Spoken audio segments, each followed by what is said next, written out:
तो सर हम घर की ओर पलायन किए और मैं बहुत ही आस्ते ड्राइव कर रहा था, क्योंकि मन ही मन में कहीं ना कहीं हमारी आशंका थी कि अभी नहीं तो अगले मोड में तो रिज़ल्ट आ ही जाएगा।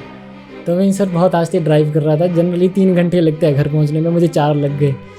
तो सर आपका जो बुक है, जो HPGK की, वो बुक सर ऑलमोस्ट सभी अभ्यर्थी उसको पढ़ते हैं, हमने भी पढ़ी। और सर वो काफ़ी ब्रिलियंट थी और उसने काफ़ी हेल्पफुल किया सर हमें। हालांकि सर पिछले बीते वर्षों में इतनी पोस्ट एडवर्टाइज़ हुई नहीं, अगर हुई भी तो वो सिर्फ एडमिनिस्ट्रेटिव फील्ड में HAS की ही एडवर्टाइज़ हुई। तो मेरे पास ऑप्शन नहीं था, तो वो ऑप्शन ना होने की वजह से सर मैंने उस फील्ड में एंटर किया। तो सर 2018 से मैं कॉन्स्टेंटली पढ़ा और RFO में भी मेरा काफ़ी अच्छा प्रदर्शन था। जो मैंने ऑप्शनल चूज़ किए थे RFO में, वो शायद कहीं ना कहीं काम नहीं आए। तो वो मेरी लाइफ में सबसे बड़ा सेटबैक था, ये सोच के कि ये तो हमारा ही सब्जेक्ट है but we are not able to score, और हमें मास फेलियर को ज़्यादा से ज़्यादा सर 1 हफ़्ता 2 हफ़्ता मैंने गम ज़रूर मनाता। एक नेचुरल हर एक इंसान की सर एक मनोवृत्ति रहती है। तो फिर उसके बाद फिर मैंने निर्णय लिया कि नहीं, मुझे इसे भी ऊपर जाना है, और इससे ऊपर अगर कोई पोस्ट है तो उसका नाम ACF है।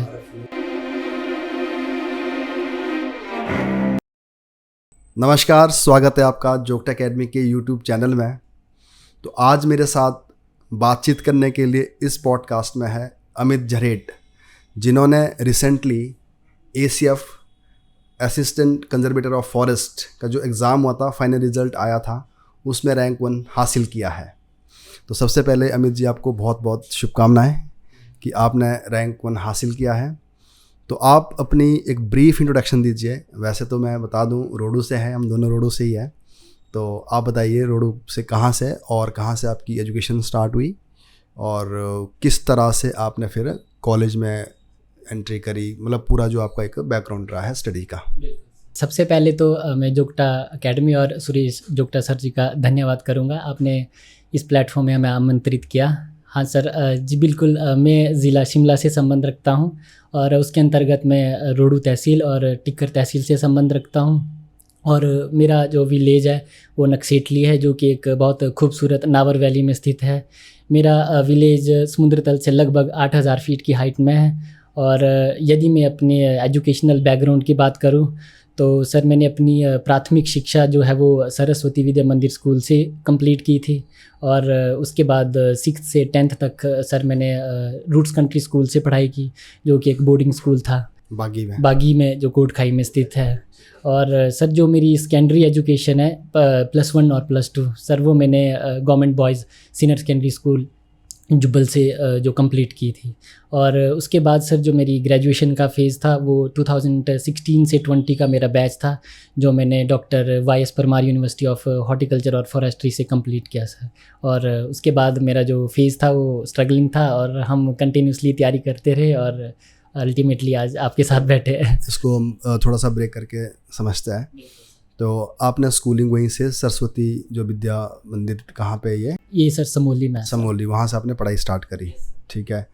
तो आप के जो पेरेंट्स हैं उनके बारे में थोड़ा सा बताओ, क्या करें। बिल्कुल सर, मेरी सर हम फैमिली मेम्बर में सर 5 लोग हैं। पिताजी है, माताजी है और 2 मेरी बहन है। सर मेरे पिताजी जुडिशरी के डिपार्टमेंट से रिटायर्ड है, और जो मेरी माताजी वो एक ऑर्चर्डिस्ट है, वो हमारे बाग बगीचे को संभालते हैं, जो हमारा प्रमुख व्यवसाय है। और सर इसके अलावा मेरी 2 बहनें हैं।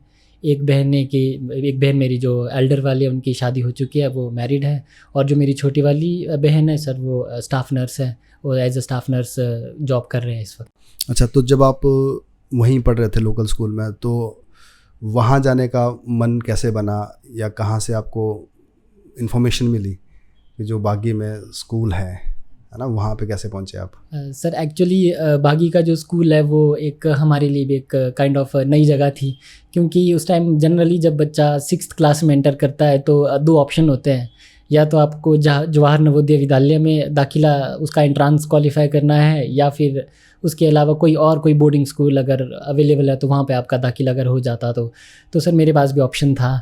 तो हमारे कलीग थे, मेरे पिताजी के भी कुछ मित्रगण थे, उन्होंने उन्हें बताया कि ऐसा एक स्कूल एग्जिस्ट करता है, ज़रूरी नहीं है JVN में ही पढ़ाई हो सकती है बोर्डिंग में। तो फिर उनका वो डिसीज़न था, तो वो डिसीज़न शायद से काफ़ी अच्छा भी था, क्योंकि हमारी जो बेसिक जो एलिमेंट्री जो एजुकेशन होती है वो बहुत ज़्यादा इंपॉर्टेंट होती है। जो हमारा जो स्तंभ जो प्रिपेयर होता है वो वहीं से होता है। तो फिर वो डिसीज़न था और वो काफ़ी अच्छा माहौल था वहाँ पे और काफ़ी कुछ हमें सीखने को मिला सर उधर। आपके घर के नज़दीक भी था, ज़्यादा हाँ दूर सर, भी नहीं घर था? के नज़दीक भी था, बिल्कुल सर। ठीक है। तो आप फिर +1 +2 के आ गए जुब्बल में। यस सर, वहाँ जुब्बल कैसे में। पहुँचे जुब्बल में? जुब्बल में सर मेरे पिताजी कार्यरत थे, वो सर जुडिशरी में थे। तो फिर मेरे पास कोई ऑप्शन था नहीं, क्योंकि जो मेरा स्कूल था बोर्डिंग स्कूल, वो एक्चुअली 10th तक ही था, वो तब तक +2 तक था नहीं। अच्छा, जब हम ऐसे स्कूल से, देखो बोर्डिंग स्कूल से पढ़ रहे होते हैं, तो हमें ऐसा लगता है उस टाइम 10th +2 में कि हमें जेई नीट डॉक्टर बनना है, इंजीनियर बनना है। तो आपका था इस तरफ कुछ करने का कि पहले माइंड बना दिया था कि फॉरेस्ट सर्विस में ही जाना है? जी नहीं सर, बिल्कुल 10th क्लास के बाद जनरली हमारे पास सर ऑप्शन होता है कि या तो एक इंसान मतलब या आर्ट्स वाली फील्ड में जाए या फिर साइंस वाली फील्ड में जाए। तो 10th तक सर कहीं ना कहीं हमारे दिमाग में वो जो ओरिएंटेशन था साइंस का, उसका सारा श्रेय हमारे साइंस के टीचर को ही जाता है। तो कहीं ना कहीं उन्होंने हमें उसकी तरफ खींचा, अट्रैक्ट किया, तो हमें साइंस काफ़ी पसंद थी। तो +1 2 में भी जो हमने साइंस पढ़ी, तो वहाँ पे जो टीचर्स थे वो थोड़े अलग थे, वो गोल्ड मेडलिस्ट थे, बहुत ही रिनोन्ड हमारा स्कूल था, जाना माना था। तो फिर उन्होंने कहीं ना कहीं सर हमारे अंदर जो पूरा संसार है उसको 2 हिस्सों में बाइफरकेट कर दिया था, या फिर इंजीनियर्स या फिर डॉक्टर्स, क्योंकि वहाँ पे उतनी पर्याप्त हमें नॉलेज नहीं होती एडमिनिस्ट्रेटिव फील्ड की। तो ज़रूर सर मेरी +2 के बाद हमने ड्रॉप आउट किया था। अच्छा, आपने हमने किया? भी सर नीट की तैयारी की थी। इनफैक्ट उसके पीछे सारा मेरे डैड का ही सारा क्या उनका ही एक सपना था कि शायद ये भी आगे अगर इस फील्ड में जाए तो अच्छा रहेगा। तो फिर सर हमने भी ड्रॉप किया था। हमने पूरी कोशिश की थी कि हमारा डॉक्टरी वाली फील्ड में एंट्रांस एग्ज़ाम क्वालिफाई हो जाए, बट समहाउ डेंटल वाला हुआ था, बट मेन MBBS वाले में हम नहीं हो पाए, बट पार्ट ऑफ लाइफ। तो हम आगे बढ़े और हमने अपना ज़्यादा टाइम ना वेस्ट करते हुए नौनी का भी साथ साथ ही एंट्रांस उस टाइम निकाल दिया था। तो जितने भी सर यूनिवर्सिटीज़ है हिमाचल की, उसका भी ऑलमोस्ट सबका निकाल दिया था, वेटनरी कॉलेज और यूनिवर्सिटी, नॉन यूनिवर्सिटी। तो मेरे पास ऑप्शन था हॉर्टिकल्चर और फॉरेस्ट्री का। तो सर हम तो आपके, जैसे आप कह रहे थे कि आपके फादर चाहते थे कि इस तरफ जाए, डॉक्टर बने, यस सर, तो आपने स्विच कर दिया Yes, कि अब नौनी जाऊंगा। तो वो वाला फेज में क्या रहा फिर? पेरेंट्स कैसे इस चीज़ को देखा उन्होंने? पेरेंट्स को एक्चुअली सर हमारा जो समाज है वो चलता है समाज की सोच से, तो वो भी कहीं ना कहीं शायद से उसमें आ गए थे। तो पर अल्टीमेट एम तो वो भी चाह रहे थे कि जुडिशरी में आए, क्योंकि वो खुद जुडिशरी में थे। बट मैंने उनको कन्विंस किया कि ये शायद मेरे लिए नहीं बना है, क्योंकि मुझे साइंस से ज़्यादा प्यार है। तो उन्होंने साइंस में ही मेरे लिए एक सेफ कॉर्नर वाली जॉब का एक सपना समझ के समझा कि डॉक्टर के लिए ये शायद ठीक सूटेबल बैठेगा। बट वो हमारा एक जर्नी थी। उस टाइम हमें भी समझ आ रहा था कि अगर साइंस में हमें प्यार भी है तो साइंस बहुत बड़ा सब्जेक्ट है। तो सर हमें काफ़ी टाइम लगा ये समझने में कि हम पर्यावरण के प्रति ज़्यादा अट्रैक्टेड है, तो फिर हमें सर जंगलों से ज़्यादा प्यार है। तब वो ये कारण था सर जब मैंने अपना एंट्रेंस क्वालिफाई किया और इंस्टेड ऑफ हॉर्टिकल्चर मैंने फॉरेस्ट्री चूज़ किया अपना एक फ्यूचर सिक्योर करने। फिर जब आप फॉरेस्ट्री के लिए आते हैं, उधर नॉन यूनिवर्सिटी आता है, तो देखो नॉन यूनिवर्सिटी के साथ हमारा भी बड़ा अब लगाव है, क्योंकि हर साल नॉन से टॉपर्स निकलता है। इस साल भी देखो रैंक 1 HAS में मेघा और आंचल घुंटा रैंक 2, और इस साल के ACF के टॉपर आप हो गए। इससे पहले भी जो ACF का रिजल्ट निकला था तो वो नवजोत थे, है ना। तो मतलब मेरा बड़ा अच्छा रहा है हमेशा ही कि नौनी से जो बच्चे आते हैं तो बड़े अच्छे पढ़ने वाले होते हैं और एक एम लेके चलता है।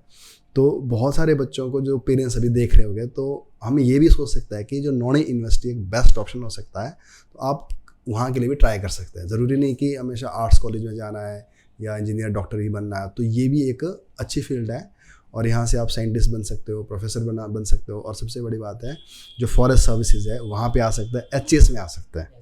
तो वहाँ जाने का प्रोसेस बताओ क्या है? सर वहाँ जाने का सर प्रोसेस सिंपल है सर। जब कोई भी बच्चा +2 पास आउट होता है तो वो जनरली खोज रहा होता है कि इस कॉलेज में वो एडमिशन ले। जनरली सर 90% बच्चे तो डिग्री कॉलेजेस में ही एडमिशन ले लेते हैं, ये सोच के कि कहीं वो ड्रॉप आउट करके अपना जीवन बर्बाद ना कर ले। बट हमारे सर जो यूनिवर्सिटीज़ है एक यूनिक बिल्कुल अलग से है, क्योंकि एग्रीकल्चर के फील्ड में सर बहुत कम बच्चे रुचि रखते हैं। रीज़न बीइंग अब एग्रीकल्चर बेस्ड इकोनॉमी है नहीं इंडिया में, बट हमारे पास वो ऑप्शन था। रीज़न बीइंग हमारे स्टेट में 2 यूनिवर्सिटीज़ है जो एग्रीकल्चर से लिंक्ड है, एक सर पालमपुर की और एक नौणी यूनिवर्सिटी। तो सर हमने भी उसका एंट्रांस दिया था, लकीली वो निकल गया था। और जो हमारे अंदर जो रुचि थी पर्यावरण के प्रति वो भी कहीं ना कहीं जागरूक हो गई। तो सर हमें लगा कि अगर मैं इस यूनिवर्सिटी में एडमिशन लेके ग्रेजुएट हो जाऊं तो शायद मेरे लिए अच्छा होगा कि जो ये फॉरेस्ट है जिससे ज़्यादा लगन है, इनफैक्ट वो ज़्यादा और भी ज़्यादा वहाँ पे मल्टीप्लाई हो गया, वो जो मेरी जो हॉबी थी वो पैशन और भी रियलिटी में कन्वर्ट हो गया। तो उसमें हमने स्कोप्स भी ढूंढे, उसमें मास्टर्स के स्कोप थे, उसमें डॉक्टरेट के स्कोप्स थे। तो हम सर वो एम लेके गए थे और वो एग्ज़ाम भी क्वालिफाई किया और वहाँ पे पढ़ाई भी की 4 साल की जो ग्रेजुएशन थी। और उसके बाद हमारे पास ऑप्शंस थे आगे पढ़ने के, और आगे का भी सर हमने सोचा। मैंने मास्टर्स के लिए भी वाइल्ड लाइफ इंस्टीट्यूट में करनी थी मास्टर्स, बट वो भी संभव मैं नहीं क्रैक कर पाया एग्ज़ाम। फिर भी मेरे पास यही था कि अगर फॉरेस्ट वाली फील्ड में आपने जाना ही है तो एडमिनिस्ट्रेटिव भी एक फ़ील्ड है कि वहाँ से भी आप फाइट कर सकते हो। तो सर वे बैक इन 21 से मैंने तैयारी करी। पहले RFO के लिए तैयारी करी थी सर, बाद में फिर सर ACF के एग्ज़ाम के लिए। आप ग्रेजुएशन आपकी हो रही है वहाँ से, कॉलेज से, तो वहाँ मैंने ये ज़रूर देखा है, कल्चर है वहाँ पे कि बच्चे शुरू से ही कहीं ना कहीं तैयारी में लग जाते हैं, क्योंकि अपने सीनियर्स को देखते हैं, उनको देख के मोटिवेट होते हैं और वो तैयारी करते हैं। जैसे अभी आपको देखे भी बहुत सारे लोग ऑब्वियसली मोटिवेट हो गए। तो कौन कौन से एरियाज़ हैं जहाँ पे बच्चे तैयारी करना स्टार्ट कर देते हैं कंपटीशन की? बिल्कुल सर जनरली हमारा जो यूनिवर्सिटी का माहौल है तो वहाँ पे जनरली बच्चों का एक प्राइमरी गोल रहता है वो साइंटिस्ट बने। यस सर, साइंटिस्ट बने, क्योंकि वो साइंटिस्ट नेशनल और इंटरनेशनल लेवल पे बने भी हैं, उनके भी सीनियर्स थे, वो भी इंस्पायर हुए थे। और हमारे लिए वो ऐसा था कि यदि हम उस फील्ड में जाएं तो वो मास्टर्स और वो PhD, वो डेस्क जॉब, वो बहुत ही हेक्टिक सा लग रहा था मुझे भी। तो हट के सर अगर हम भी कुछ सोच पाए तो वो हमारे सीनियर्स के जो सक्सेस था वो ही हमारे लिए पर्याप्त था। सर जितने भी आज तक सीनियर्स लगे हैं, जितने भी ACF में आज तक टॉप रैंकर्स थे, तो वो हमारी ही यूनिवर्सिटीज़ थे। तो वो हमारे लिए एक सोर्स ऑफ इंस्पिरेशन था। नवजोत सर का बैच था सर, नवजोत सर लगे और वरुण सर लगे, वो भी जस्ट हमारे सीनियर्स थे। वो कहीं ना कहीं उन्होंने हमें इंस्पायर किया, तो वो एक सोर्स ऑफ इंस्पिरेशन थी जिसकी वजह से हमने कंटिन्यूटी बरकरार रखी कि that this thing is meant for us. अच्छा, जैसे देखो, जैसे नवजोत वगैरह थे, वो तो HCS के भी गोल लेके चले हुए थे। तो आपका था नहीं ऐसा कुछ HCS का कि आप डेडिकेटली सिर्फ फॉरेस्ट सर्विसेज के लिए कर रहे थे? हाँ बिल्कुल सर, मुझे बहुत लोगों ने ये प्रश्न पूछा है कि HCS को क्यों आपने साइड लाइन किया, फॉरेस्ट को क्यों प्रायोरिटाइज़ किया। ये सर मेरा पहले से ही गोल था। हालांकि सर पिछले बीते वर्षों में इतनी पोस्ट एडवर्टाइज़ हुई नहीं, अगर हुई भी तो वो सिर्फ एडमिनिस्ट्रेटिव फील्ड में HCS की ही एडवर्टाइज़ हुई। तो मेरे पास ऑप्शन नहीं था, तो वो ऑप्शन ना होने की वजह से सर मैंने उस फील्ड में एंटर किया। हालांकि मेरा स्कोर अच्छा था, मैं CSET नहीं क्वालिफाई कर पाया था। 2025 में मेरे पास ऑप्शन था कि आप HCS करो या HPFS करो। तो मैं सिर्फ एडवर्टाइजमेंट का ही वेट कर रहा था कि शायद अब तो एडवर्टाइज़ हो जाए। तो सर वो लकीली 14 मई को एडवर्टाइज़ हो गई, तो फिर सर मैंने सब कुछ भूल दिया HCS का। तो मैं कम्प्लीटली HPFS में ही फोकस्ड रहा और अल्टीमेटली मैंने अपने ही टारगेट को अप्रोच तो 2021 से आपने तैयारी स्टार्ट की? Yes sir. और अभी 2026 में आपको फाइनली रैंक 1 लेके आ गया, ठीक है। तो 5 साल की जर्नी तो रही है। Yes almost. तो इन 5 साल की जर्नी को आप कैसे ब्रेक डाउन करते हैं? सर ये जर्नी जनरली 2 हिस्सों में ब्रेक डाउन मैं करना चाहूँगा, क्योंकि पहले जब मैं फ्रेशली ग्रेजुएटेड हुआ उस टाइम सर जैसे ही मैं ग्रेजुएट हुआ तो RFO का एग्ज़ाम एडवर्टाइज़ हो गया था। तो सर उस टाइम में 100% डेडिकेशन के साथ RFO की तैयारी करी, और हालांकि तैयारी में कोई त्रुटि नहीं थी, परंतु समहाउ मुझे ये लगा कि मैंने जब 100% डेडिकेशन दी, जो मैंने ऑप्शनल चूज़ किए थे RFO में, वो शायद कहीं ना कहीं काम नहीं आए। तो वो मेरी लाइफ में सबसे बड़ा सेटबैक था, ये सोच के कि ये तो हमारा ही सब्जेक्ट है but we are not able to score, और हमें मास फेलियर को फेस करना पड़ा। तो सर 2022 के बाद सर मेरी जो ओरिजिनल जर्नी है वो तब शुरू हुई इस कॉम्पिटिटिव और एडमिनिस्ट्रेटिव फील्ड की तरफ। तब जाके सर मैंने 4 स्तंभ पढ़े, हिस्ट्री, पॉलिटी, इकोनॉमी, ज्योग्राफी और इन्वायरमेंट और इकोलॉजी वगैरह सब कुछ तैयार करा, एक पूरा HCS की अप्रोच लेके, मन में ये सोच के कि आज नहीं तो कल तो एग्ज़ाम एडवर्टाइज़ हो ही जाएगा। तो आई वॉज ईगरली वेटिंग कि कब एडवर्टाइज़ हो, क्योंकि लास्ट टाइम 2019 में हुआ था, तो उसके बाद सर 25 में ही हुआ। तो सर जो मेरे सक्सेस का जो डिले हुआ काइंड ऑफ, ये समहाउ सर जो ये एडवर्टाइज लेट हुआ, मे बी ये भी एक रीज़न हो सकता है। Yes sir. ठीक है, तो अब तैयारी का फेज़ कैसे बांटते हो? क्या क्या सोर्सेज पढ़े आपने? अगर अभी देखो आपके ही जूनियर है कोई और बच्चा भी है जो तैयारी करना चाहता है, जब भी निकलेगी पोस्ट तो अभी किसी को कॉलेज में एडमिशन लेना है तो किस तरह से तैयारी के लिए क्या क्या सोर्सेज और कैसे आपने पूरी तैयारी को प्लान किया?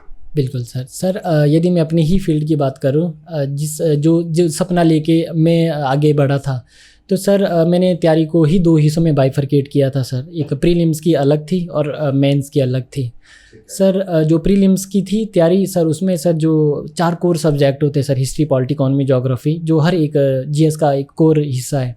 तो मेरा कहीं ना कहीं ये मानना है सर, वो आपको कांस्टेंट रिवीजन के साथ और बिल्कुल ज़्यादा से ज़्यादा पीवाईक्यू और ज़्यादा से ज़्यादा क्वेश्चन बैंक का अगर इस्तेमाल करेगा कोई, तो वो डन है। वो आपको 15 फोल्ड्स एटलीस्ट दूसरों से आगे अगर रहना है तो उतना 8 से 10 हज़ार क्वेश्चन पर्याप्त है।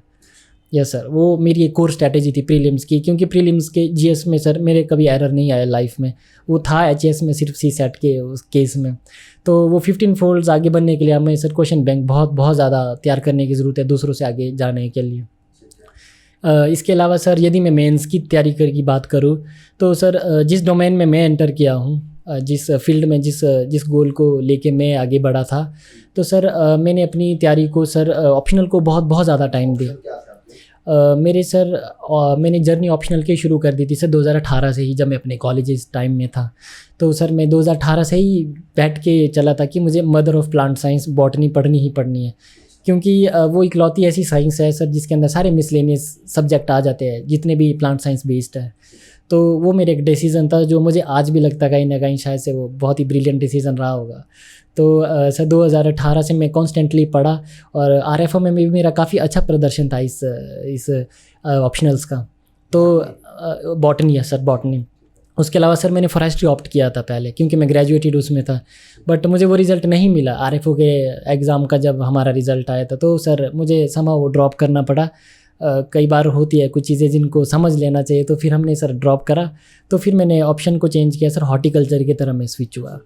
फिर उसके पीछे सर स्विच होने का कारण ही ये था क्योंकि मैं उसी ही यूनिवर्सिटी से पढ़ा था और जितना भी मेरा मित्रगण थे वो भी सभी हॉर्टिकल्चर से ही ताल्लुक़ रखते थे। तो उन्होंने मुझे पर्याप्त वो जो मटेरियल, स्टडी मटेरियल है सर, वो मुझे प्रोवाइड किया, तो मुझे उसमें कोई दिक्कत नहीं आई। एक सर वो कारण था, और दूसरा कारण ये भी था कि मैं खुद भी एक ऑर्चर्डिस्ट हूँ, मेरे भी एक सेब के बगीचे है। तो मुझे लगा से कहीं ना कहीं अगर पूरी ज़िंदगी में, क्योंकि सक्सेस रेट तो सर इसमें 0.1% मानता हूँ मैं, कि अगर नहीं भी कुछ कहीं बात बनती तो at least I will gain something, तो स्किल्स ही डेवलप हो जाए हॉर्टिकल्चर पढ़ के।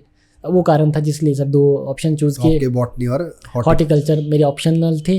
और उनकी सर जो तैयारी थी वो स्ट्रिक्टली ऐसी थी कि जब मैं प्रीलिम्स की तैयारी करी वो पर्याप्त थी अकॉर्डिंग टू क्वेश्चन बैंक। परंतु सर जो मेंस की तैयारी थी वो मैंने अपने फ्री टाइम की है। मैंने बहुत ज़्यादा टाइम सर ऑप्शनल्स के लिए दिया है। ऑलमोस्ट 75% टाइम मैंने ऑप्शनल को दिया है। बाकी मेरा ऑलमोस्ट पिछली साल की जितनी जर्नी थी उसमें कंप्लीट था वो जीएसओ का, क्योंकि सर मुझे पता था मेरा जो जीएस है वो 100 ही नंबर का होगा। तो 100 नंबर लायक मैंने अपने अभी तक जीवन में पढ़ लिया था, बाकी तो उसमें संशोधन करने की ज़रूरत थी। ठीक है, अगर किसी को बॉटनी ऑप्शन ऑप्ट करना है, हॉर्टिकल्चर ऑप्ट करना है, तो क्या रिसोर्सेज रहते हैं जो बेसिक पता हो?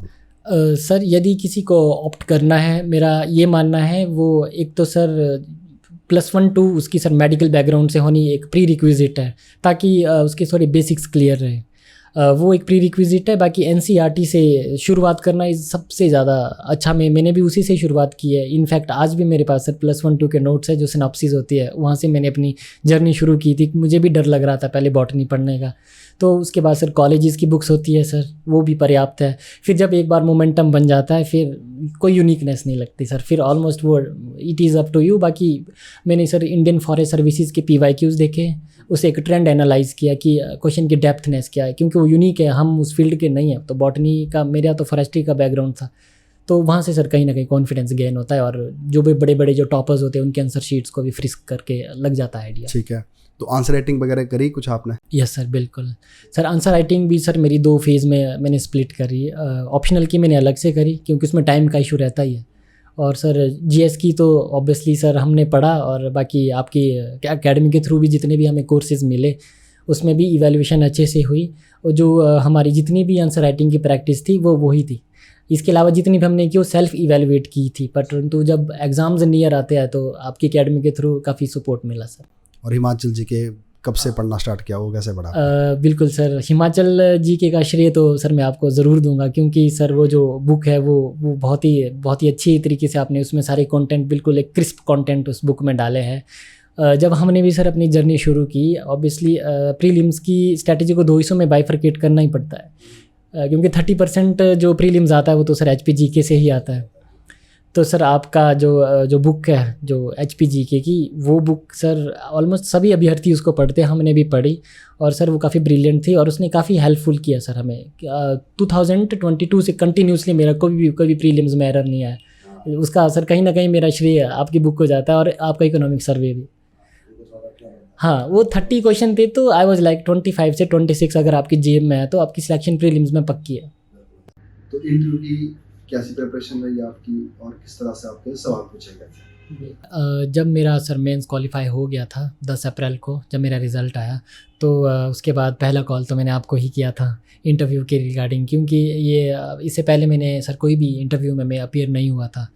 तो सर मेरा ये मानना है, इंटरव्यू में जब भी कोई भी इंसान जाए, उससे पहले उसे मॉक इंटरव्यूज़ देना बहुत ज़्यादा ज़रूरी है। वो जितना ज़्यादा मॉक इंटरव्यूज़ देगा, वो उतनी अच्छी अपनी बॉडी लैंग्वेज को इम्प्रूव कर सकता है। तो जोग्टा अकेडमी ने भी मेरी काफ़ी हेल्प की। हम आपके थ्रू कॉन्टैक्ट में रहे, आपने मेरे 1-on-1 इंटरव्यू भी लिए, वो भी मेरे लिए बहुत ज़्यादा इंपॉर्टेंट थे, क्योंकि आपने भी हमें कुछ हद तक सुधारा। आपका जो इंटरव्यू का जो पैनल था, उनके जो क्वालिटी क्वेश्चंस थे, वो भी हमें कहीं ना कहीं इंटरव्यू जो हमारा मेन हुआ तो उसमें काम आए थे। तो मेरा ये मानना है, जो इंटरव्यू का जो ये फेज़ होता है, इसे हमें लाइटली नहीं लेना चाहिए। बहुत सारे अभ्यर्थी करते हैं कि मैंने 4 बार इंटरव्यू दे दिए हैं, 3 बार, तो I don't need any kind of mock interviews. तो मेरा ये मानना है, ये जो ईगोइस्टिक नेचर है, इसको साइड लाइन करके हमें एक नए पैनल के उस नए पैनल के हिसाब से ही तैयारी करनी चाहिए, क्योंकि जो करंट मुद्दे हैं ये तो हर टाइम बदलते ही हैं। तो उस मुद्दों के हिसाब से जब आपका शेड्यूल्ड है इंटरव्यू, एटलीस्ट उसके 1 मंथ पहले की जितने भी करंट इवेंट्स हैं, उन सब को ग्रेस्प करके आपको वहाँ पे तैयार होके जाना ही जाना है। तो मैं इतना ज़रूर बोलूँगा सर, ये जो मॉक इंटरव्यूज़ है, ये बॉडी लैंग्वेज को इम्प्रूव करने के लिए बहुत ज़्यादा इंपॉर्टेंट है। भले ही लैंग्वेज एक माध्यम ही हो सकता है बात करने का, क्योंकि लैंग्वेज का भी बैरियर नहीं होता है। आप जिसमें पारंगत हो आप उसमें बात कर सकते हो, वेदर इट इज़ इंग्लिश या हिंदी, जिसमें, परंतु वहाँ पे नॉलेज टेस्ट तो होता नहीं है, वो जस्ट पर्सनैलिटी जजमेंट होती है। तो जितने भी कोचिंग इंस्टीट्यूट्स हैं, हम उनका फ़ायदा उठा सकते हैं अपने मॉक इंटरव्यूज़ में, और अपने आप को और भी ज़्यादा एफिशिएंट बना सकते हैं। मैं ये बोलना चाहूँगा सर। इंटरव्यू का एक्सपीरियंस बहुत ही ज़्यादा अमेजिंग होता है, खासकर कि उन लोगों के लिए जो for the first time interviews में बैठते हैं। तो मेरा भी सर अमेजिंग ही एक्सपीरियंस था, क्योंकि जितने भी इंटरव्यू पैनलिस्ट थे, आई वाज हैप्पी कि वो सारे ही फॉरेस्ट्री बैकग्राउंड के थे, और उन्होंने मुझे जितने भी क्वेश्चंस पूछे वो with in that forestry box में ही थे। तो that was something that was helped me a lot, क्योंकि मेरा बैकग्राउंड भी फॉरेस्ट्री से ही था, तो वो मुझे काफ़ी ज़्यादा हेल्पफुल मिली। इनफैक्ट जो क्वेश्चंस उन्होंने पूछे, उनमें से कुछ थे जिनका मैं ऑलरेडी अवेयर था, तो वो मॉक इंटरव्यू से ही पॉसिबल हो पाया। तो इस तरह से आपने तैयारी की। तो आपकी ग्रेजुएशन कभी कंप्लीट, कब हुई डिग्री आपकी? 2020 में सर। 2020 में। तो उसके बाद आप तैयारी में रहे, कुछ और भी किया साथ में? कुछ और सर, मैं एज इंस्ट्रक्टर था फॉरेस्ट ट्रेनिंग इंस्टीट्यूट चैल में। तो भले ही मैं एक सेमेस्टर के लिए ही था, बट वो पार्ट ऑफ मेरा एक जर्नी का ही हिस्सा बोलूँगा, क्योंकि मुझे रुचि थी, शौक़ था उस चीज़ का। वहाँ पे भी मैं सर फॉरेस्ट बॉटनी पढ़ाई बच्चों को, फॉरेस्ट गार्ड्स को, और फॉरेस्ट बॉटनी के अलावा सर मेरे पास फॉरेस्ट यूटिलाइजेशन का भी एक कोर्सेज था, और एक वाइल्ड लाइफ का कोर्स नहीं था, बट मैंने प्रैक्टिकली बड़े कुछ मतलब उनको क्रीचर्स को डेमोन्स्ट्रेट कराया था। वो मेरी रुचि का पार्ट है। अच्छा, आपका मतलब जो मैं समझ पा रहा हूँ, वैसे तो जब आपके साथ जब आप इंटरव्यू के लिए जा रहे थे तभी हमारी काफ़ी बातें हुई इसके ऊपर, तो मैंने ये ज़रूर नोटिस किया कि जो जिसके प्रति आप पैशनेट थे वही चीज़ आप पढ़ रहे थे, है ना। जैसे आपने बोला कि उस टाइम आपकी हॉबी बर्ड वॉचिंग है, फॉरेस्ट में रुचि है, तो जो ये आपकी हॉबी रही है ना, इसका कितना श्रेय जाता है आपकी सक्सेस में? यस, मैं ये बोलूँगा सर, ये जो मेरी हॉबीज़ है और जो मेरे सारे इंटरेस्ट है, जो पर्यावरण के प्रति जो सारे मेरे इंटरेस्ट जो आपको मैंने बताए थे, तो इसका सर बहुत ज़्यादा श्रेय है। क्योंकि जब हम इंटरव्यू में भी जब बैठे थे, तो सर ने भी हमें यही बताया कि ये बहुत यूनिक हॉबी नहीं है। अगर किसी इंसान को सच में फॉरेस्ट से प्रेम है, तो उसकी यही इंटरेस्ट और हॉबीज़ होनी चाहिए जो आपने एक्चुअली मेंशन करी है। तो मैं कहीं ना कहीं ये मानूंगा सर कि ये हॉबी भी पार्ट ऑफ मेरी जर्नी ही है, क्योंकि यदि अगर ये हॉबी ही नहीं होती तो सर मेरा जो जो कनेक्शन है नेचर के साथ वो भी कहीं ना कहीं लूज़ हो जाता। तो मुझे शौक़ काफ़ी ज़्यादा है वाइल्ड लाइफिंग का और बर्ड वॉचिंग का भी शौक़ है। और इसके अलावा सर मैं वेंचर भी हूँ, मैं जंगल में काफ़ी ज़्यादा घूमता हूँ। तो वो जो सारे शौक़ है, चलो अब तो आपके शौक़ आपकी जॉब बन गई। देखो ये बड़े कम लोगों के लिए, मतलब तो बड़ा वो है, एक ब्लेसिंग है आपके लिए। जो आपका पैशन है, जो हॉबी है, वही आपका काम बन गया।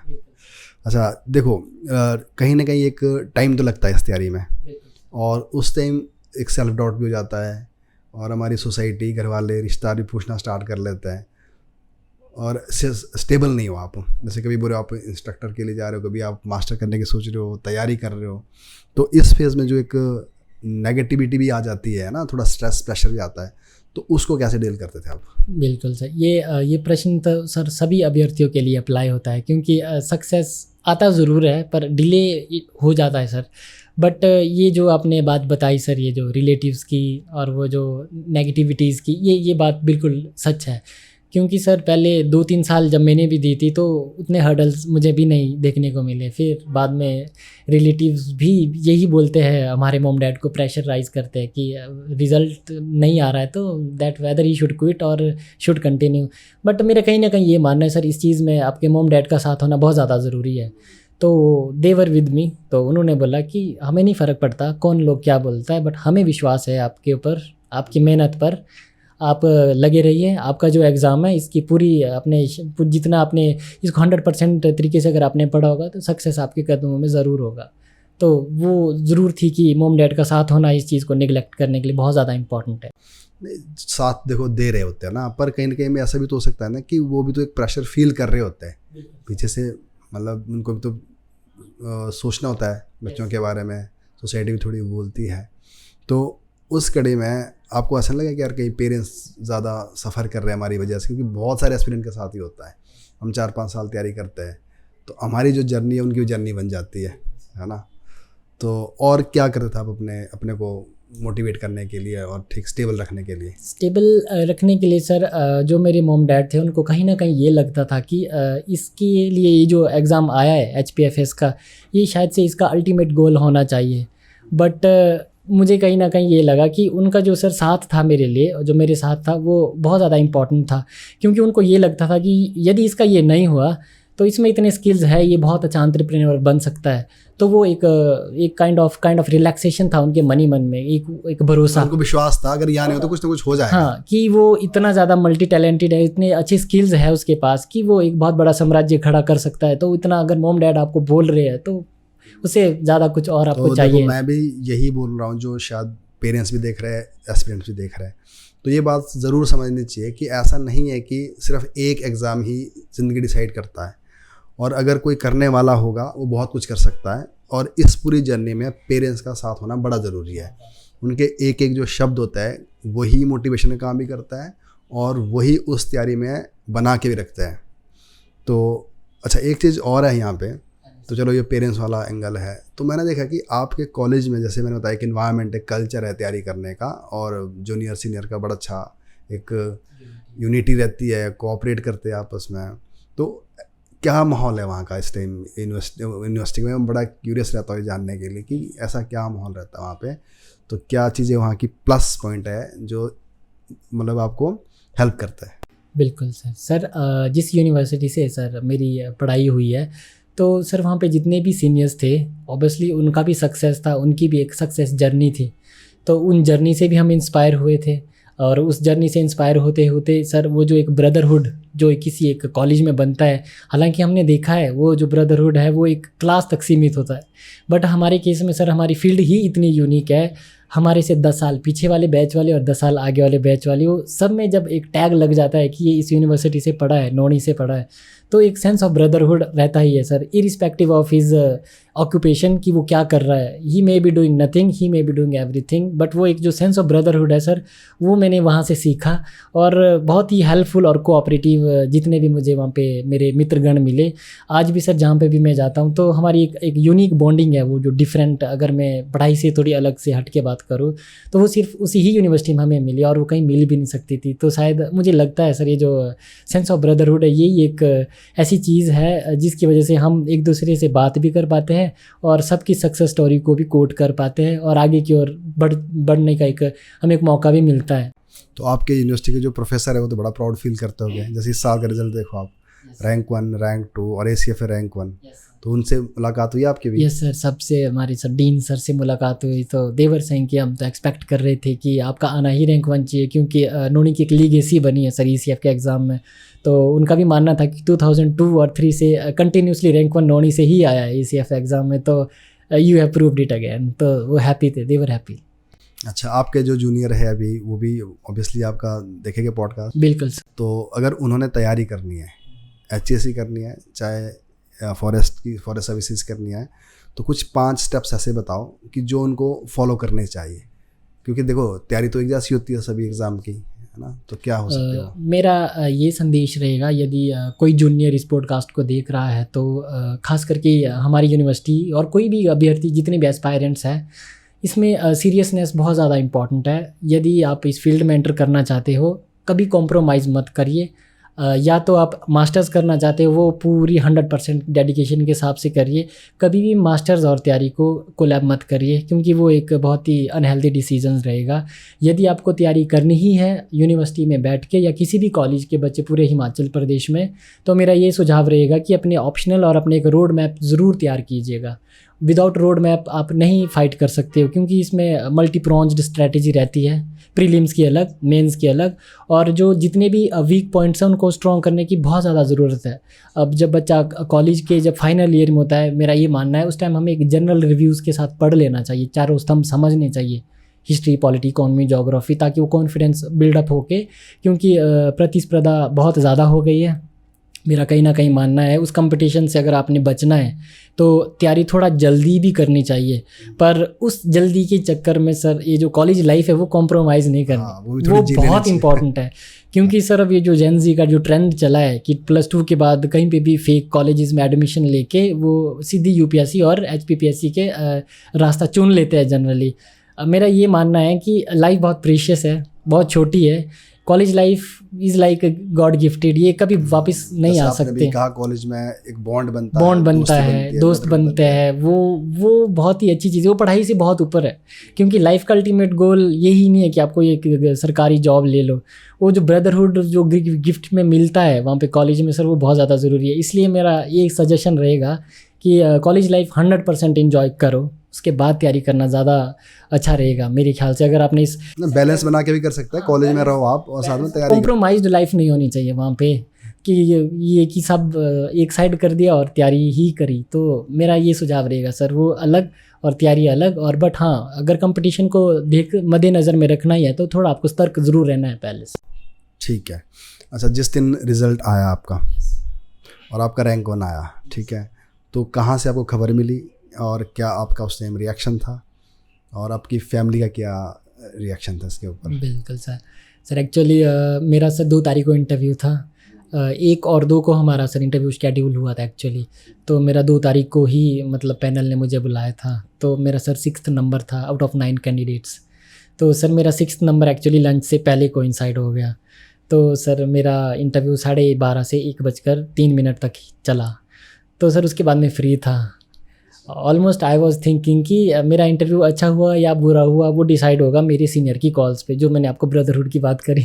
तो मैंने अपने सभी जितने भी ACF सीनियर्स थे उनको कॉल किया, तो उन्होंने बोला कि इट इज़ लाइक उसी तरह ही हुआ है जैसा हमारा भी हुआ है, तो इसमें आपको वरी करने की ज़रूरत नहीं है। तो सर मेरे पास उसके पास टाइम था, तो मैं गाड़ी में, एक्चुअली मेरे साथ मेरी सिस्टर भी थे, तो सर हम घर की ओर पलायन किए और मैं बहुत ही आस्ते ड्राइव कर रहा था, क्योंकि मन ही मन में कहीं ना कहीं हमारी आशंका थी कि अभी नहीं तो अगले मोड में तो रिज़ल्ट आ ही जाएगा। तो मैं सर बहुत आस्ते ड्राइव कर रहा था। जनरली 3 घंटे लगते हैं घर पहुंचने में, मुझे 4 लग गए। वो एक अलग ही फीलिंग थी उस दिन की।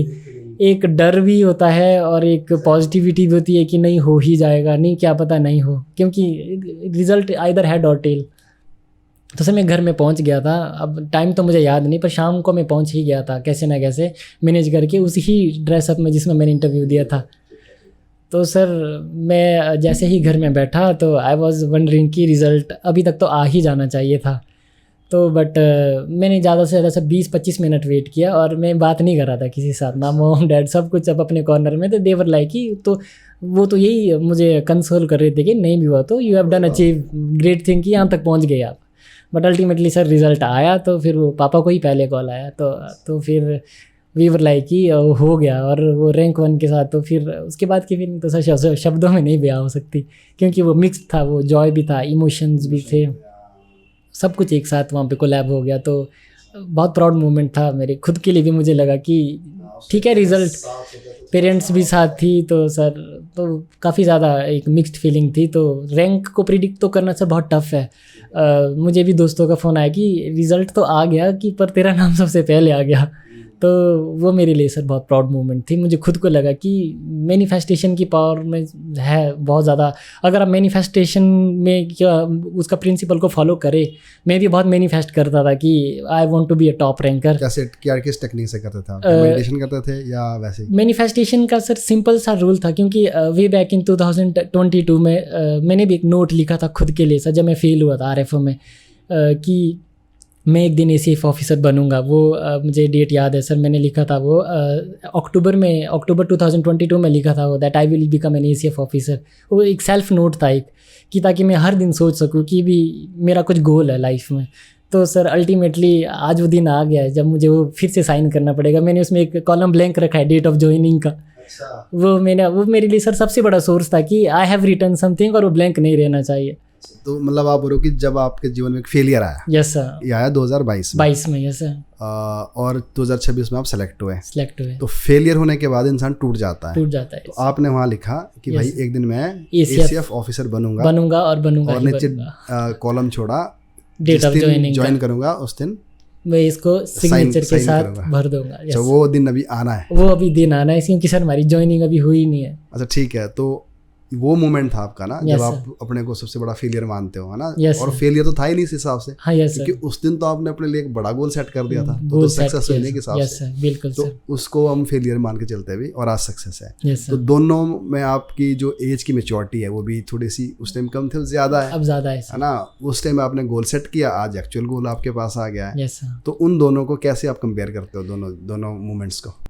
सर जब मुझे फेलियर मिला, एक्चुअली मुझे कहीं ना कहीं लगा कि मेरे पास कुछ नहीं है, क्योंकि मैं अपनी ही बात नहीं, मेरे जितने भी मेट्स थे उनको यही लगता था कि इस इंसान ने एक पूरी साल RFO के लिए दी है, इसका तो 110% हो ही जाएगा। बट समहाउ जब नहीं हुआ तो मुझे ये रियलाइज़ हुआ कि ये सर मैं ही इकलौता बंदा था जो सबसे माइन्यूट मार्जिन से फेल हुआ था। वो मुझे पिंच हुआ कहीं ना कहीं। तो हालांकि हमने काफ़ी ज़्यादा अप्रोच किया था कि व्हाट इज़ प्राइम रीज़न, फिर मैंने एंड में एक्सेप्ट कर दिया कि मेरा फेलियर है। ज़्यादा से ज़्यादा सर 1 हफ्ता 2 हफ्ता मैंने गम ज़रूर मनाता, एक नेचुरल हर एक इंसान की सर एक मनोवृत्ति रहती है। तो फिर उसके बाद फिर मैंने निर्णय लिया कि नहीं, मुझे इसे भी ऊपर जाना है, और इससे ऊपर अगर कोई पोस्ट है तो उसका नाम ACF है। अब ACF ही सोचूंगा मैं कहा उस टाइम आई वॉजंट एलिजिबल 2019 में, मेरी ग्रेजुएशन तब कंप्लीट नहीं हुई थी। मैं कहा इसके बाद जब भी आएगा वो, मैं आज प्रण लेता हूँ, इसके लिए जितना भी साम दाम दंड भेद करने पड़े तो मैं करने के लिए तैयार हूँ। तो वो नोट था, वो मैंने वहाँ पे उस लाइन डाला था। उसके बाद ही मैंने ऑप्शनल चेंज किया और अपने आप को कमरे में पैक कर दिया। कब तक? जब तक मेरा पूरा सिलेबस ख़त्म नहीं हुआ सर। तो वो मैं ये मानूंगा, भले ही वो फेलियर था, पर कभी कभी जो ये छोटे छोटे फेलियर्स होते हैं, ये मतलब आपके जो गोल्स होते हैं उनको अचीव करने का एक सबसे बड़ा एक सोर्स बन जाता है सर। तो वो मेरे साथ एग्जैक्टली हुआ। एक बैटल होती है, एक वॉर होती है। Yes sir. भले हम बैटल्स हार जाते हैं, यस सर, बट जरूरी नहीं कि सारी बैटल हारने के बाद हम वॉर नहीं जीतते। यस। छोटी छोटी बैटल हार गई तो कोई बात नहीं, तो वॉर तो जीत ही सकता है। तो अच्छा, ये बात कर रहे थे हम, तो ये एक मैनिफेस्टेशन था आपका, तो आपने उस दिन उसको मतलब एक पत्थर की तरह रख दिया था, इसको मैं एक दिन बॉटनी की मेरी बुक थी, उसके लास्ट पेज में मैंने ये लिखा था। तो जब भी मैंने कोई भी प्रीलिम्स देना था, मेरे मन में सर एक ही सवाल होता था कि वो पेज में ये साइन होना ही चाहिए हर हालत में। अच्छा, वो एक होती है सर एक हर एक इंसान की। उसको आपने फिर इस लेवल में मैनिफेस्ट किया कि आपने 3-4 साल इसको रखा सर, और फाइनली आज ये हुआ। वो ही मेरे लिए सर इमोशनल मोमेंट था, जब मुझे खुद के लिए लगा, क्योंकि सर मॉम डैड का तो अल्टीमेट साथ था, वो तो रीढ़ी की हड्डी की तरह आपके साथ थे। बट जो आप खुद से सर जब कमिटमेंट करते हो, अगर उसका रिजल्ट आ जाए तो सर इंसान बहुत ज़्यादा खुश होता है। तो वो मेरे लिए सर सबसे बड़ी खुशी थी। अच्छा, तो देखो मतलब आपसे मैं एक ऐसा सवाल पूछ रहा हूँ जो आज की जनरेशन को शायद समझना चाहिए, है ना। तो कोई शॉर्टकट नहीं है, आपको एक पूरी जर्नी से गुजरना पड़ेगा, है ना। जो आपने गोल सेट किया है वो आपका टाइम भी मांगेगा, आपके पेशेंस भी चेक करेगा, सब कुछ चेक करेगा, है ना, वहाँ तक पहुँचने के लिए। तो इसको क्या बोले हम, एक पागलपन बोले या ज़िद बोले, है ना, कि भाई ठीक है करके करूँगा मैं, जो मर्जी हो जाए, 4 साल लगे 3 साल लगे। तो आप क्या नाम दोगे उसको। और जो आने वाली जनरेशन है, कई बार मैंने देखा थोड़ा ज़्यादा पेशेंस नहीं रखते हैं, तो चाहते कि मतलब एकदम से रिजल्ट एकदम से मिला, मतलब एक ना इंस्टेंट ग्रेटिफिकेशन। तो आप क्या नाम दोगे इस चीज़ को, ये ज़रूरी है क्या जीवन में? ये बहुत ज़्यादा ज़रूरी है इस वक्त, क्योंकि यदि आपको इस कंपटीशन में बने रहना है, आप ज़िद कह लीजिए, आप पागलपन कह लीजिए, ये सब सिनोनिम है, बट ये एक ऐसा होना चाहिए जो आप खुद के साथ धोखा नहीं करना। बस इस फील्ड में मैं बोलूँगा वो सबसे बड़ा कायर बोलूँ उसको, या फिर सबसे बड़ा लूज़र बोलूँ जो इसमें कंपटीशन से ही मतलब पार्टिसिपेट करने से ही मना कर दे, फेलियर से डर जाए, मैं उसको कायरता ही कहूँगा। क्योंकि आप लड़ो, आप आओ, एग्ज़ाम में बैठो, अपना 110% दो।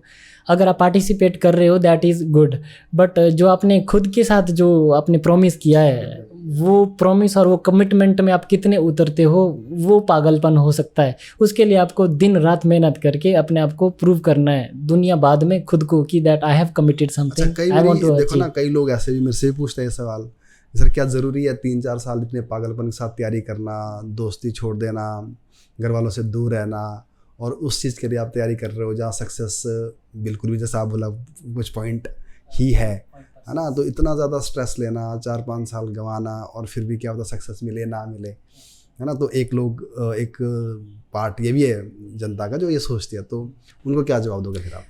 उनका मेरे लिए यही जवाब रहेगा कि ये जो सक्सेस है, जैसे आपने बताया, there are no shortcuts.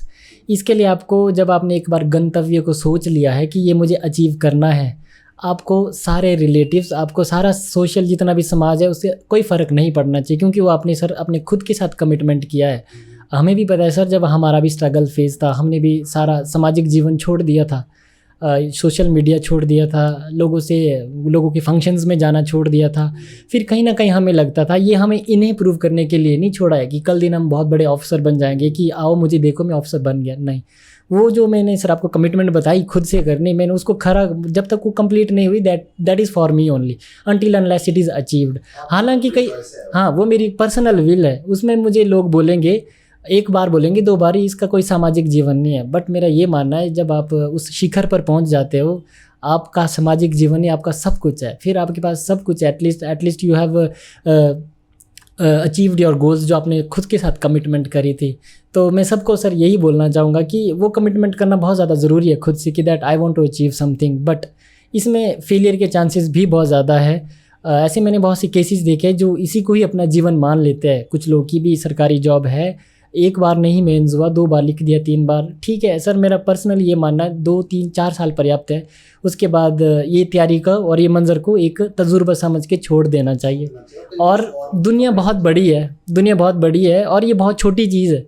Government job is a very small dimension in this big world. तो मेरा यही मानना है कि उसको एक्सप्लोर करना बहुत ज़्यादा ज़रूरी है। You may be meant for something else.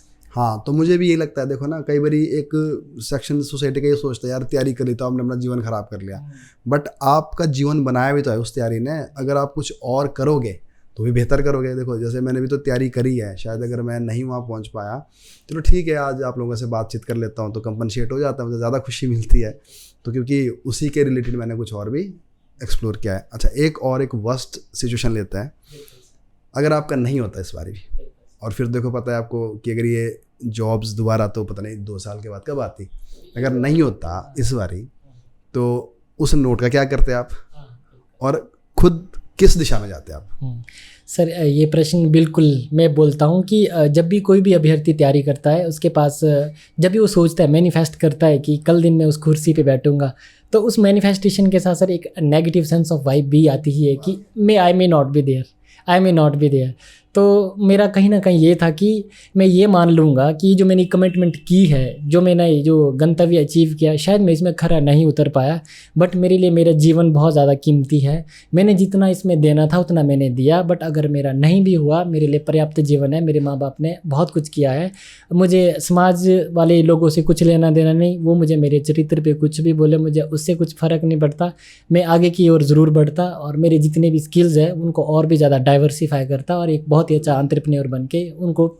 ये देखो ना, मुझे ये लग रहा है कि देखो ज़िंदगी में फ्लेक्सिबल होना ज़रूरी है बहुत ज़्यादा सर। इसका मतलब ये भी नहीं है कि आपने वो नोट 2019 में लिखा, अगर इस साल नहीं होता तो आप अपने आप को इतना टॉर्चर करना स्टार्ट कर दो कि भाई मेरा तो सब कुछ लुट गया, ये हो गया। कोई बात नहीं, यहाँ तक आप पहुँचे, कुछ सीखा होगा और उस नोट को ही एक और बेस बनाया जा सकता है। बिल्कुल, ज़िंदगी वहाँ से आगे स्टार्ट की जाती है। सर।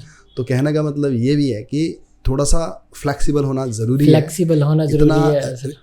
इगोइस्ट अपनी ईगो इतनी भी ना बड़ी बन जाए कि भाई आपका आगे का जो रास्ता है वही ब्लॉक हो जाए। वो समर्पण नहीं करना सर, इतना ज़्यादा भी नहीं है, तो मतलब समय के साथ चेंज है। मेरा सर यही मानना है कि इस प्लेनेट अर्थ में सबसे सभ्य प्राणी वही है जो हार को एक्सेप्ट कर ले। हाँ, एक्सेप्टेंस ज़रूरी है। एक्सेप्टेंस बहुत ज़्यादा ज़रूरी है, क्योंकि जो जीतेगा तो विजेता तो सर एक ही होगा। कई बार ये भी हो जाता है ना, किसी ने मन बना लिया कि मेरा होना चाहिए, अब नहीं हुआ तो फिर कुछ भी नहीं बचा। मतलब ऐसा नहीं है, बहुत कुछ हो सकता है। तो जैसे भी आपसे मैंने बात की कि अगर ऐसा होता तो इसका मतलब ये थोड़ी नहीं कि लाइफ सारी वही मेरी लाइफ रूनी। मैं सर फिर भी एक इन्वायरमेंटलिस्ट होता, मैं फिर भी जंगलों का संरक्षण करता, मैं फिर भी अपने लेवल पे लार्ज बड़े बड़े NGOs बनाता, और जितना मेरे अंदर कैलिबर मैं पूरा ठोंक के पूरा अपना जंगल का मैं संरक्षण ही करता। फिर मैं ये नहीं था कि अपनी एम और हॉबीज़ ही चेंज कर लूँ, मैं समर्पित ही इसके लिए था।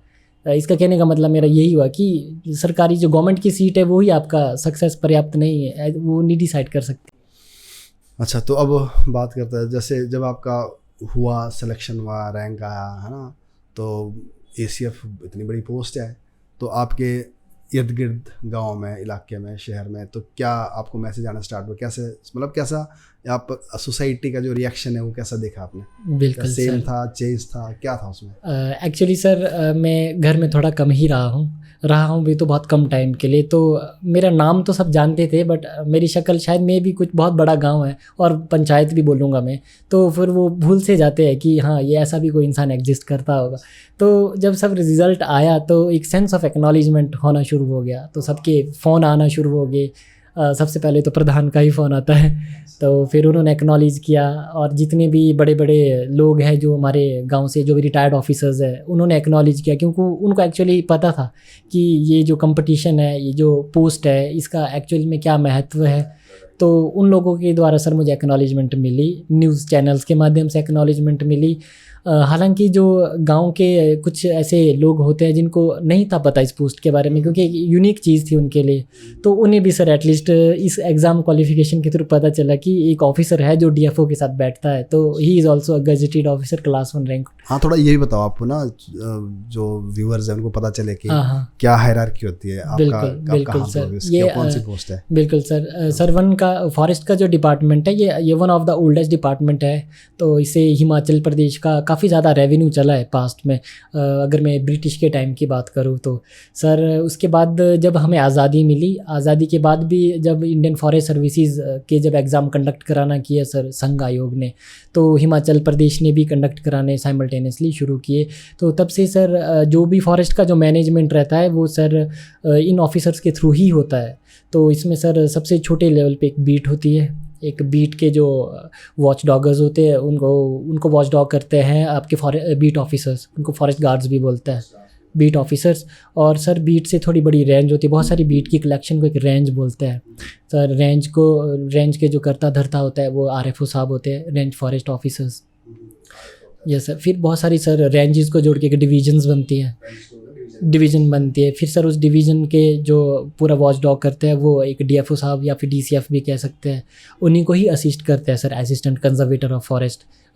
वो जो हायरार्की है, RFO से एक हायरार्की ऊपर DFO के साथ हम डील करते हैं, उनके ही मैनेजमेंट के साथ हमारा मतलब काम रहता है। मतलब ये समझ सकते हैं हम कि जैसे हमारी सिविल्स में है तो STM, यस सर, के equivalent synonym to administrative. Yes ये सर इस पोस्ट को हम सिनोनिम टू, बिकॉज जो पर्क्स है, जो लेवल है वो एग्जैक्टली इक्विवेलेंट टू SDM है। यस सर, वो एसडीएम है, वो आपके एडमिनिस्ट्रेटिव फील्ड में as an Himachal Pradesh public service commission के एचपीएस कैडर्स के है और हम एचपीएफएस कैडर्स के हैं। फिर एज अ डीएफओ सर बहुत सारी फिर डिविजन्स लेवल पे फिर सर बहुत सारी डिवीजन को जोड़ के एक सर्कल बनता है, तो उस सर्कल के जो करता धरता होता है वो कंजर्वेटर होता है। फिर सर बहुत सारे सर्कल को जोड़ के पूरा हिमाचल प्रदेश का डिपार्टमेंट बनता है फॉरेस्ट का, जो हेडक्वार्टर है टॉलैंड में। फिर वहाँ पे अलग सर्कल्स के बाद ऊपर फिर एडिशनल पीसीसीएफ, जिनको principal chief conservator of forest, और उनसे भी ऊपर एक पद होता है सर, उसको पीसीसीएफ बोलते हैं sir, principal chief conservator of forest. वो हॉफ और हेड ऑफ फॉरेस्ट भी बोल सकते, वो एक आईएफएस ऑफिसर या वो पूरे फॉरेस्ट डिपार्टमेंट को देखता है। ये हायरार्की है सर इसकी। चलो जी, देखिए एक ये भी फील्ड है, यहाँ भी तैयारी की जा सकती है इस तरफ। तो अच्छा, एक बात ये भी थोड़ा मैं इसमें भी इंटरेस्ट लेता हूँ, जैसे मैं और आप एक ही क्षेत्र से आते हैं रोडों से, तो वहाँ पे देखो एप्पल, हॉर्टिकल्चर आजकल बहुत ज़्यादा जो नई वैरायटीज़ है उसकी तरफ जा रहा है, और इन्वायरमेंटल चैलेंजेस भी फेस करने को मिल रहा है ना। नहीं रहा वैसा इन्वायरमेंट जैसा हुआ करता था, चिलिंगार शायद उतने नहीं है, और मानसून ज़्यादा हो जाता है, बर्फ़ पड़ती नहीं है टाइम से। तो उस एंगल से कैसे देखते हो आप उस एरिया की आने वाली टाइम की इकॉनमी कैसी हो जाएगी, खासकर सेब वाली? बिल्कुल सर वैसे तो आप और मैं सर एक ही क्षेत्र से संबंध रखते हैं, और आप भी शायद से, हम तो 1970 से सर सेब का जो खेती है वो कर रहे हैं। तो सर यदि मैं उसका ट्रेंड को एनालाइज करूँ तो प्रोडक्टिविटी में डिक्लाइन होना सर एक लाजमी बात है, क्योंकि क्लाइमेट में तो चेंज आ ही रहा है। सर मेरा कहीं ना कहीं ये मानना है, आने वाले टाइम में जो ये स्कोप है, ये एप्पल की जो प्रोडक्शन के और एप्पल की जो मार्केट के, ये कहीं ना कहीं मुझे लग रहा है सर ये थ्रेट हो रहे हैं हमारे क्लाइमेट चेंज से। तो एक फार्मर को भी स्मार्ट बनना है, बट उस स्मार्टनेस के साथ कहीं ना कहीं जो ये पर्यावरण का जो क्षरण हो रहा है, इसको हमें बहुत हद तक रोकने की ज़रूरत है। इसमें रिसर्च एंड डेवलपमेंट की बहुत ज़्यादा ज़रूरत है, क्योंकि ट्रेंड तो एक डिकेड नहीं बोल सकते, अब हम 5 साल में ट्रेंड चेंज हो रहे हैं। क्योंकि 5 साल पहले जहाँ स्नोफॉल पड़ता था, अब वो बहुत स्कैंटी हो गया है, बहुत ही मिनिमम हो गया है, खास करके हमारे ही एरियाज़ में। तो सर आने वाला ट्रेंड बहुत चैलेंजिंग रहेगा फार्मर्स के लिए, क्योंकि फार्मर्स ने अब सर जो ट्रेडिशनल एप्पल ऑर्चर्डिंग है वहाँ से शिफ्ट होकर वो मॉडर्न एप्पल ऑर्चर्डिंग की तरफ शिफ्ट हो चुके हैं, खास करके हाई डेंसिटी प्लांटेशन पे। तो मेरा ये मानना है हाई डेंसिटी प्लांटेशन से प्रोडक्शन और प्रोडक्टिविटी में गेन हो सकता है, बट उससे सर जो आपके जो इन्वायरमेंट के जो रिसोर्सेज है उसका बहुत ही लार्ज स्केल में सर एक्सप्लॉयटेशन हो सकता है। फॉर एग्जांपल आपके वाटर, वो एक वाटर इंटेंसिव फार्मिंग मानूंगा मैं उसे। वो वाटर इंटेंसिव फार्मिंग सिर्फ और सिर्फ आपके इकोनॉमिकली आपको बेनिफिट कर सकती है, बट वो इन्वायरमेंट का बहुत ही ज़्यादा ड्रास्टिक हार्म वो करेगी आने वाले टाइम में। तो मुझे लगता है हिमाचल प्रदेश में खास करके शिमला, कुल्लू ज़िला और चंबा ज़िला और मंडी के कुछ क्षेत्र जहाँ पर भी एप्पल लगता है, इंक्लूडिंग किन्नौर, वहाँ पे वाटर एक बहुत बड़ा चैलेंज होने वाला है आने वाले एप्पल्स के कल्टीवेटर्स के लिए। तो यही संदेश रहेगा उनके लिए, पर्यावरण को बचाओ, ज़्यादा से ज़्यादा वृक्षारोपण करो, और यदि अभी हमने वृक्षारोपण नहीं किया तो आने वाले जो टाइम है तो उसमें हमें शायद हो सकता है पानी भी खरीद के लाना पड़े। हाँ, अच्छा, दूसरी बात यह कि चाहे शिमला का देख लो, चाहे पूरा हिमाचल देख लो, जो यूथ है थोड़े से चैलेंजेस वो भी फेस कर रहा है। अनएम्प्लॉयमेंट का भी है, ड्रग्स का भी है, और जैसे आपने बताया अगर आपको हॉर्टिकल्चर करना है उसके लिए भी आपको स्मार्ट बनना पड़ेगा। तो क्या कैसे देखते हो आप यूथ को कि जो ये चैलेंजेस है उसके सामने, चाहे ड्रग का है चाहे अनएम्प्लॉयमेंट का है, तो उसके लिए क्या है? सर जहाँ पे मैं बात करूँ हिमाचल प्रदेश की, अब जो हमारे सीएम साहब हैं उनकी जो ऑफिशियल स्टेटमेंट थी कि हिमाचल प्रदेश की फंक्शनल लिटरेसी 99.9% हो गई है। तो इतनी ज़्यादा लिटरेसी रेट के साथ सर बेरोज़गारी का स्तर बढ़ना एक बहुत ही नॉर्मल सी चीज़ है। बट मुझे कहीं ना कहीं लगता है कि जो हमारा यूथ है, जिसको ये लग रहा है कि हमारे लिए सिर्फ बना ही एक डायमेंशन है, और उस डायमेंशन को गवर्नमेंट जॉब से रिलेट करना शुरू कर लेते हैं कि यदि गवर्नमेंट जॉब हुई तो हम सभ्य हैं, अगर नहीं हुई तो हम समाज में हमें कोई नहीं पूछेगा। तो वो जो कहीं ना कहीं वो सोच है उसे हमें हटाना होगा, क्योंकि मुझे ये भी लगता है यही एक ऐसी सोच है जिसकी वजह से इंसान को लगता है कि मैं एक बहुत बड़ा फेलियर हूँ, और वो इंडल्ज हो जाता है बहुत ही रबिश एक्टिविटीज़ में, जैसे ड्रग्स, जो भी अभी रिसेंटली ट्रेंड में हुआ है। हिमाचल प्रदेश के जो यूथ है वो बहुत पूरी तरीके से बिगड़ गया है। हालांकि इसमें श्रेय पूरा मॉम डैड को ही जाता है, उनका कितना लूज़ हैंड है कितना फ्री हैंड, कितना टाइट स्ट्रिक्टनेस है। बट कहीं ना कहीं सर ये जो बेरोज़गारी है ये भी एक मुझे लगता है कुछ हद तक कारण है हिमाचल प्रदेश में एक जो ड्रग जो यूथ का जो एक बहुत बड़ा राइज हुआ है उसके पीछे। तो इसको अबेट करने की ज़रूरत है। और वही सर स्किल्स डायमेंशंस, और हिमाचल से भले ही छोड़ो बट हिमाचल प्रदेश में ज़्यादा से ज़्यादा स्किलफुल यूथ होना चाहिए जो हर एक डायमेंशंस में अच्छे से अच्छे एंटरप्रेन्योर बन सके। ये एक फीलिंग होनी चाहिए जो ये सोशल स्टिग्मा है, हमें इसको भूल देना चाहिए कि एक समाज में सिर्फ उसी इंसान को एक्नॉलेज किया जाए कि जो सरकारी दफ्तर चलाता हो। ये एक बहुत ही पुरानी सोच है, क्योंकि भले ही मैं इस पद में हूँ, मैं खुद को भी एक नौकर ही समझूंगा सरकार का, बट मेरी जो जॉब है वो गवर्नमेंट तक ही सीमित है। बट जो एक इंसान जो एक इंडिपेंडेंट हो और जो इसके पास बहुत ज़्यादा स्किल्स हो वो आए और वो इस स्किल्स के थ्रू ज़्यादा से ज़्यादा रोज़गार लोगों के लिए क्रिएट करे। और वही है कि हमें दूसरों के लिए रोज़गार बनाने की बहुत ज़्यादा ज़रूरत है इस वक्त हिमाचल प्रदेश में। ये शायद मुझे लगता है हर एक यूथ को सोचना पड़ेगा। ऑल्दो हम भी कोचिंग इंस्टीट्यूट चला रहे हैं, सरकारी नौकरी की तैयारी करवा रहे हैं, बट मेरा खुद का मानना भी यही है कि एक लेवल तक, एक एज तक, एक टाइम तक आप तैयारी करो, जी जान से तैयारी करो, फिर आप अपने और भी रास्ते अपना सकते हो और जिसमें आप जॉब क्रिएट भी कर सकते हैं। यस, जॉब क्रिएशन ही एक सोर्स हो सकता है जिससे हिमाचल प्रदेश का ये जो यूथ है जो बेरोज़गार हो रहा है, जो नशों में इंडल्ज हो रहा है, वो उसका रेशो थोड़ा कम हो सकता है, ये पोटेंशियल हो सकती है। तो आपसे बात करके बड़ा अच्छा लगा, हमने सारे एरियाज़ पे बात करी है। तो अंत में आपका क्या संदेश रहेगा खासकर उन बच्चों के लिए जो अभी फ़िलहाल तैयारी कर रहे हैं? मैं उन बच्चों को जो अभी इस वक्त तैयारी कर रहे हैं मैं इतना ही बोलूँगा कि आप कंसिस्टेंसी मेंटेन रखिए, क्योंकि इस वक्त हम ऐसे रेल्म में हैं, ऐसी दुनिया में है जहाँ पे कंपटीशन बहुत ज़्यादा है। कभी भी अपना जो ये फोकस है उसको कभी भी डिमोरलाइज मत होना, आगे की ओर बढ़ते रहना। और बस जो आपकी कमिटमेंट है, जो आपके जो गोल्स है, उनको अचीव करने के लिए आप अपनी तरफ से 150 चाहे 200% देना पड़े देना, बट अपने साथ कभी भी झूठ के हिसाब से कभी नहीं आगे नहीं चलना। यही मेरा संदेश रहेगा। और इसके अलावा मैं इतना ज़रूर कहूँगा, मैं एक इन्वायरमेंटलिस्ट हूँ, मुझे भी नेचर से प्यार है। मैं नेचर के प्रति बहुत ज़्यादा, मुझे लगता है कि हमें बहुत ज़्यादा ज़रूरत है इन्वायरमेंट को कंजर्व करने के लिए। तो आपके चैनल के माध्यम से ही मैं ये अपील करना चाहूँगा कि हर एक अभ्यर्थी आगे आए, अभ्यर्थी ही नहीं हर एक इंसान आगे आए। लार्ज स्केल में एफॉरेस्टेशन, वृक्षारोपण, जो मर्जी आप लार्ज स्केल में पेड़ लगाएं, ताकि हमारा जो प्रकृति है, जो हमारा पर्यावरण है, ये बच सके। तभी हम अपना आने वाला कल देख पाएंगे, क्योंकि हमने सब कुछ तबाह कर दिया है इस वक्त।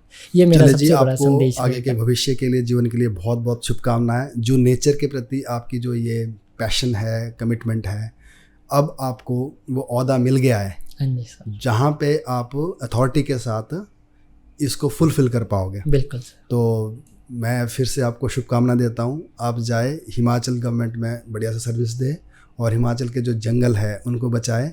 क्योंकि अभी मैं लाहौल वाले क्षेत्र में गया था तो मैंने देखा कि साफ़ मौसम था और ग्लेशियर पिघल रहे थे, नाले भर रहे थे। तो कहीं ना कहीं क्लाइमेट चेंज के जो पढ़ते थे हम पहले ग्लोबल वार्मिंग किताबों में, वो अब दिखना स्टार्ट हो चुका है। तो आप जैसे ऑफिसर्स पहुँचेंगे वहाँ पे जिन्होंने समझा भी है, देखा भी है और उसके लिए पैशनेट भी है। तो बस मैं यही कहूँगा कि आप जाइए, और हिमाचल प्रदेश सरकार को इतने बढ़िया ऑफिसर्स मिले हैं तो आप ऑब्वियसली वहाँ पे बहुत अच्छा करेंगे। धन्यवाद। Thank you.